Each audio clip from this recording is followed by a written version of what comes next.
ข่อยพามาเบิ่งความสัวความระยำของคนบางคนข่อยสดใสของข่อยอยู่ดีๆแต่เช้าตื่นขึ้นมาสะขี้เหงื่อข่อยเต็มไปเบิดนี่เห็นบ่บ่จักสิว่าจังไดกับเขาบ่แม่นบริษัทขี้เหงื่อเด้บ่แม่นบริษัทที่เขาจะมาเก็บขี้เหงื่อเด้มันเป็นคนที่เขาเจ้ามาเลาะเก็บกระตุกเลาะเก็บแบบของเก่าของที่เขาเจ้าทิ่มแล้วหั่นน่ะแต่บังเอิญว่าเป่าขี้เหงื่อข่อยนี่มันมีแล้วเขาเจ้าก็ค้นออกมาหมดแล้วก็ทิ่มสะขี้เหงื่อข่อยแบบนี้เลยที่จริงข่อยบ่ได้ติดดอกคนที่มาเอาข่อยบ่ได้มีปัญหาบ่ได้มีอหย่างมาเอาได้แต่ว่าเจ้าต้องเมียนให้ข่อยจะต้องเมียนให้ข่อยละเอียดคือเก่าที่ข่อยเมียน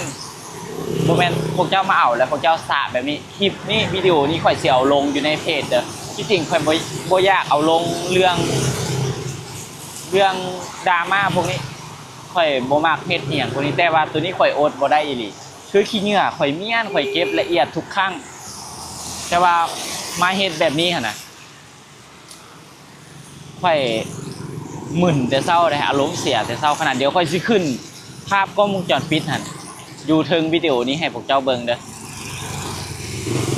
ท่านมาเอาแล้วเมียในข่อยน่ะข่อยบ่ได้ว่าหยังจักคำเลยมาเอาแล้วก็สะยังบ่พอสะมาเขตบ้านเฮือนคนอื่นอีกเขาเจ้าว่าสิว่าข่อยสะขี้เหงื่อมาหาเฮือนเขาเป็นตามึนอีหลีเด้เป็นตาซังอีหลีพวกนี้แล้วสุดท้ายบัดนี้ข่อยก็ต้องได้เมียนบัดนี้ทั้งที่กับเมียนมาละเอียดดีแล้วนะเข้าใจอยู่ว่าเจ้าทำมาหากินแต่ว่าทำมาหากินอยู่บนความลำบากของคนอื่นโพด